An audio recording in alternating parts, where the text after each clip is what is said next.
waan baay'ee nama gaddisiisu. Taateen yeroo ammaa ta'aa jiru, ijoollee keenya irratti ta'aa jiru, wallaahi waan baay'ee nama gaddisiisu.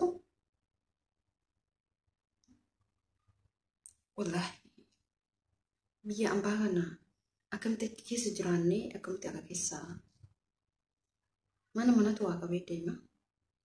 Wallaahi gochi mucaa kanarratti raawwatame kun waan baay'ee nama gaddisiisu jechuudha. Assalamu alaikum warahmatullahi wabarakatuh. Jirtu akkam nagaa keessa biyya keessa jecha ani dani gabbata. Alhamdulillah.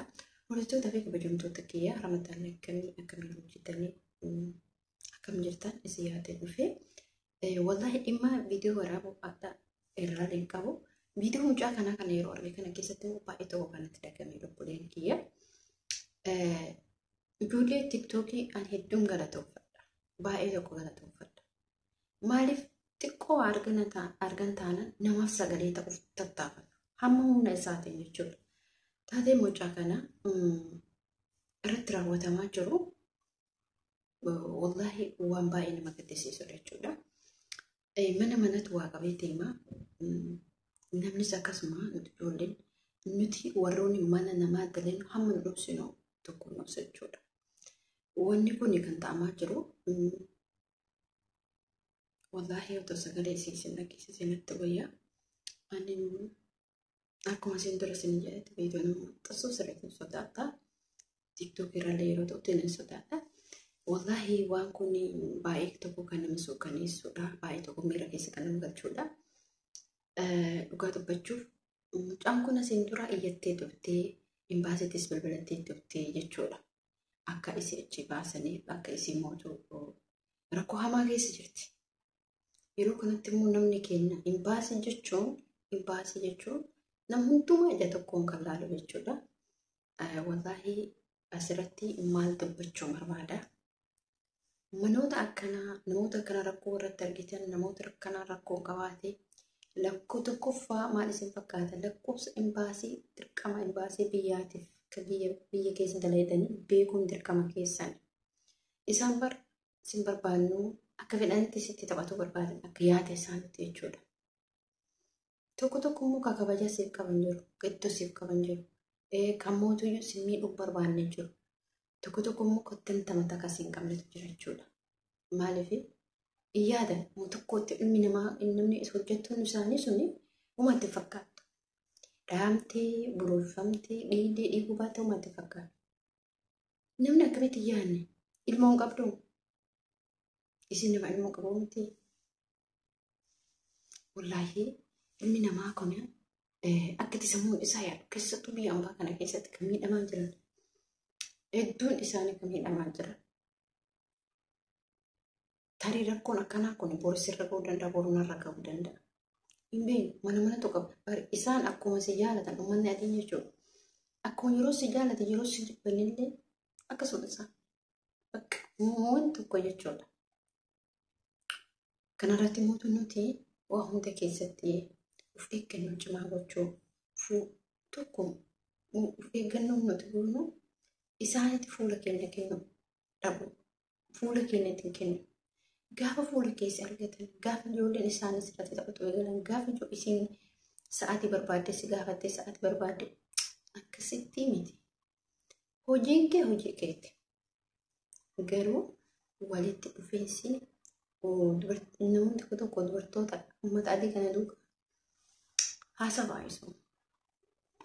Sirraa fuudhu. Maaliif haasawa sirraa fuudhu fedhu? Sirriitti ani hin beeku. Sirriitti sitti dhiyaatu fedhu. Sirriitti si haasawsiisuu fedhu. Sirriitti immoo waan jireenya keetii deesse gaafachuu. Kun hin ta'u. Jireenya mataa keetii si qofa beeka. Jireenya maatii keetii jireenya kee ta'ee waa hedduu si gaafata barjarree. Waa hedduu si keessa buqqisuuf yaalu. Garuu akkasii miti. Gaafa ati waan keessa keetii jiru kan hundumaa buqqiftee isaaniif laatte akka bootaa si argatan beeki. Bootaa sitti argatte jechuudha. Maaliif kanas ati keessa keetti himattee illee ta'ee bootaa sitti argatti. Uummattuu sin taphatta. Ati barsa hojjettu isiiti nama isiiti miti. Hojjettu isiiti nama biyya isiiti miti. Nama biyya isiiti otoo fakkeenyaaf hojjettu taate kabaja qaban jechuudha. jira. Biyyoota tokko tokko keessatti Araboota ta'e kan hojjetu jira. Rakkoorraa kan ka'e jechuun nama fakkeenya biyyoota gurguddatan kana keessa fakkeenyaaf isaan biratti wanni hojjetu nama hojjetan isaan biratti waa adda adii hin qaaneffatu. Gisee tokko maal isin fakkaate dubartii wayii mana nama hojjetti sabaan biyya biraatti Afrikaa keessa Araba garuu isin bira hojjetullee sabuma sanii jiru. Sudaan nama bira hojjetti. Maal isin fakkaata ollaa turre. Bakka dubartii nama xiqqoo yaada qabudha jechuudha. Walii dho'isu. Yeroo akkatti gadi baatee jettu bakka uffannaa isaaniiti. Gaaf kaanii hin jiraaniti. Yeroo bubbuttee yeroo tutturtee jechuun waa hundaa hin baratta. Garuu sirriitti dho'ifatu. Hin jira amma Suudii keessatti sabuma biyya biraa ta'e Arabuma ta'e kan dalagu hin jira. Garuu akka keenyaa kana irraan beeksisu. Asuma dhiyoo kana bakka wayii deemne mucaan nama biyya biraati. Haaraya garuu isheen jechuudha irraan beeksisu. Achumaan daa'iman takka hojjettu teessanii ofii kootiin gaafadha jennaan inni maaliif duraan hin qaban waan ta'eef hojjettu teessanii lakki naanneeti. Maaliif ree isiin suni hamma tokko dhiifama. Isiin suni daa'imumti sun jechuudha garuu daa'imummaa qabdu akkas waggaa 8-9 taati. Ifa baasuu barbaaddu. Waan akkasiiti maaliif isin hin jedhe isin fakkaatu.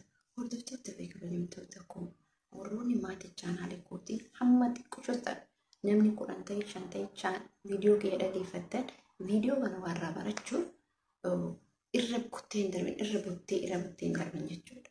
Maaliif obboleen kiyya hamma tokko irraa waa baranna hamma tokko walirraa dhugumaan isin jedha.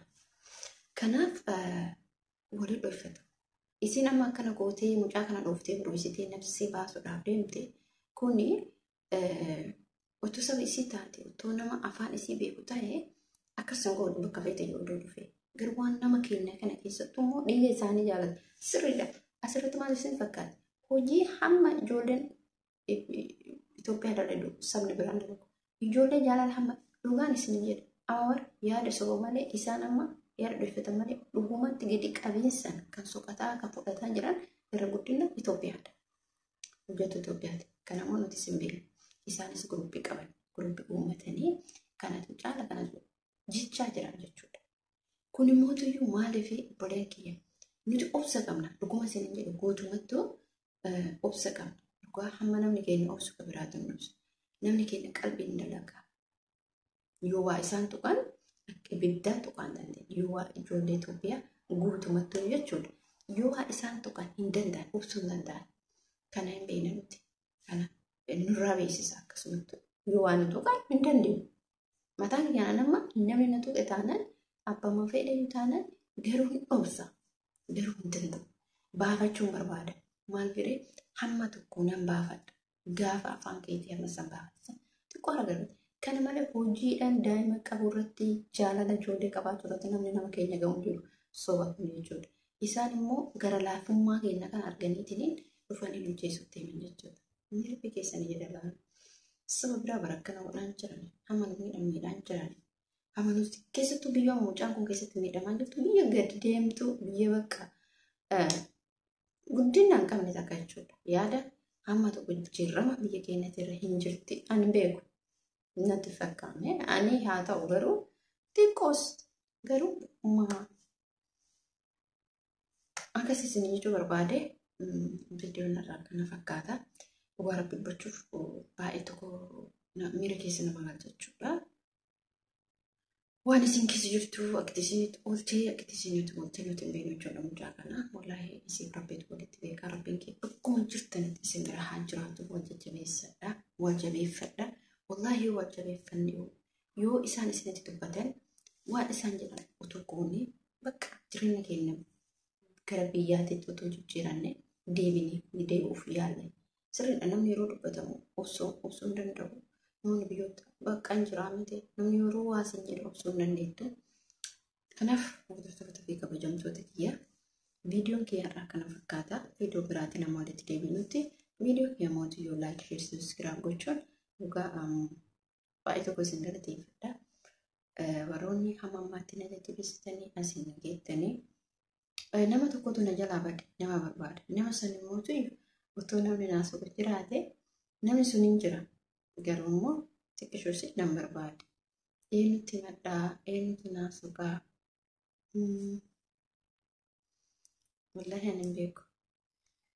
Akkasiin jechuun barbaade isinitti dhaammadhee gaafa nama sana argadhe mootiyyoo argadheen jira gammadee jira namni sun naannoo jira. Akkasi isin jechuu barbaada.